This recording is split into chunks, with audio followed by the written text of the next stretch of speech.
नमस्ते साथियों, मैं डॉक्टर प्रदीप शर्मा आपके समक्ष एक विशेष बात करना चाहता हूँ। विशेष जो परिचर्चा है दर्द। आखिर दर्द क्या होता है और कौन सा दर्द? फाइब्रोमाइल्जिया। मसल का हर कोना दर्द करता है। हाथ लगाओ तो तकलीफ होती है, सीने में तकलीफ होती है, रिस्ट जॉइंट में हाथ लगाओ तो पेशेंट कहता है मेरा बहुत दर्द होता है, और स्किन एरिया भी ओवर सेंसिटाइज्ड हो जाता है। स्किन एरिया भी ओवर सेंसिटाइज होता है तो टच होने पे पेशेंट को तकलीफ होती है, टच होने पे पेशेंट चिल्लाने लगता है, अरे क्या कर रहे हो, मेरे दर्द होता है। और सीने में दर्द इतनी बार होता है, फ्लीटिंग पेन्स होते हैं, प्रिकिंग पेन्स होते हैं, जैसे लगता है सुइयां चुभ रही है, ऐसे लगता है कि एक नसों में करंट दौड़ रहा है, बेचैनी महसूस होती है, एक अजीब सी पन जिसको हम डिस्क्राइब करते हैं, needle pains, pricking sensation, burning sensation, और it's like a fire sometime inside.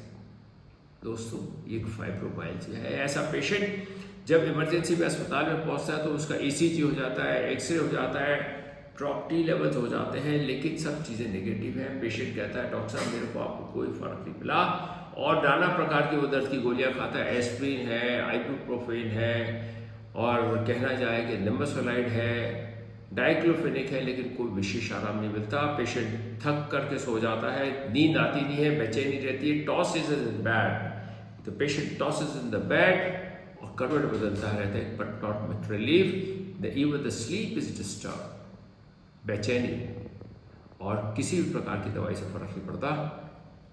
और आए दिन जब वो दवाइयाँ ज़्यादा खाता है तो पेट में जलन होने लगती है, गैस्ट्रिक अल्सर हो जाते हैं, एनीमिया हो जाता है, लॉन्ग टर्म में लिवर में सूजन हो जाती है, और ऐसे पेशेंट जिनको डायबिटीज़ है, हाइपरटेंशन है, साथ में फाइब्रोमाइल्जिया अगर इंसिडेंस है तो किडनी फेलियर के भी चांसेस काफ़ी अधिक हो जाते हैं। तो देखा जाए तो मेरा कहने का मकसद है fibromyalgia is a unrecognised pen.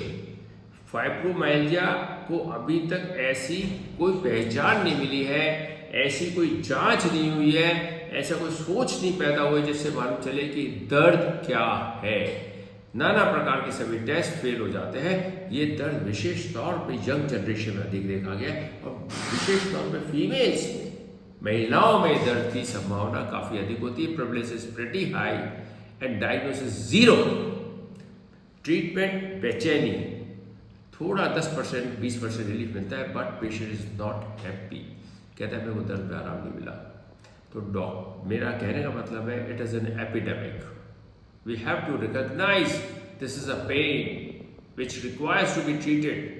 अगर आप इसका इलाज नहीं करते तो कितने आपके मैन आवर्स, वर्किंग आवर्स खराब हो जाते हैं, आपकी परफॉर्मेंस पे डिस्टर्बेंस होता है।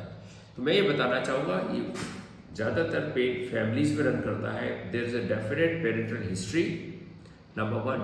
Number 2, there is some genes और epigenetic characters are there which makes it is pain. और ये देखा गया ऐसे लोग जो कि नाना प्रकार के फास्ट फूड्स खाते हैं, डिफरेंट प्रकार के मसाले खाते हैं, उनको ये दर्द होने की संभावना कुछ अधिक होती है।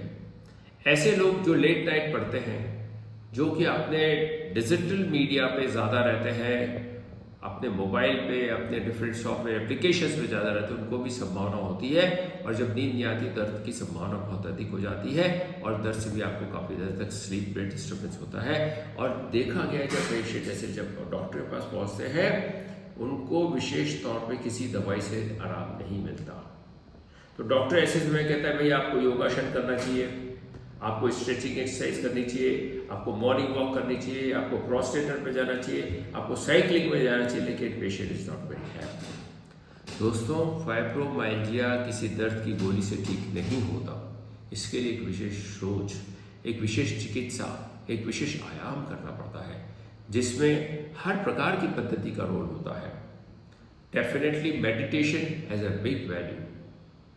मेडिटेशन का काफ़ी अधिक रोल होता है, योगासन का रोल होता है, स्ट्रेचिंग एक्सरसाइज का रोल होता है, ताई चाई नाम की एक एक्सरसाइज होती है, पिलाट्स होती है, उनका भी कोई रोल होता है, लेकिन इनका रोल होता है 10 से 15%। रोल होता है 10 से 15%, इससे अधिक नहीं होता। Number 2, diet therapy. आपको ऐसे पेशेंट को कुछ विशेष प्रकार की डाइट लेनी चाहिए, जो मैं आप मेरे से पूछे मैं बता सकता हूँ। और इसके लिए बेसिकली नई दवाई आती है न्यूरो एनाल्जेसिक्स। क्या बताया? Neuro analgesics. ये दवाइयाँ जब आप न्यूरो एनाल्जेसिक लेते हैं तो धीरे धीरे धीरे दर्द आपका काफ़ी हद तक खत्म होने की संभावना होती है। तो मेरा कहने का मकसद है, आप निराश नहीं हो, आपका दर्द का इलाज हमारे पास है। आप परेशान होने की ज़रूरत नहीं है, आपको निराश होने की ज़रूरत नहीं है। अगर आपको ऐसा दर्द है जो कि किसी प्रकार की दवाई से आराम नहीं मिलता है, निश्चित तौर पे हो सकता है आपको फाइब्रोमाइल्जिया नाम का पेन है, which is still very not recognised condition by the physicians, it has not be given a much weightage. लेकिन ऐसे लोग काफ़ी परेशान रहते हैं। We have a definite approach, we have a definite treatment, we have a definite guidelines. अगर आप हमसे मिलेंगे, आप हमें फॉलो करेंगे, आप हमारा साथ देंगे, निश्चित तौर पे हम आपको एक पक्का आंसर दे सकते हैं। डरे नहीं, we are there for your management of fibromyalgia. बहुत बहुत धन्यवाद। और कल विश्व दिवस था फाइब्रोमाइल्जिया के लिए, to bring awareness, to tell the people that you have a definite clinical entity. बहुत बहुत धन्यवाद, बहुत बहुत धन्यवाद।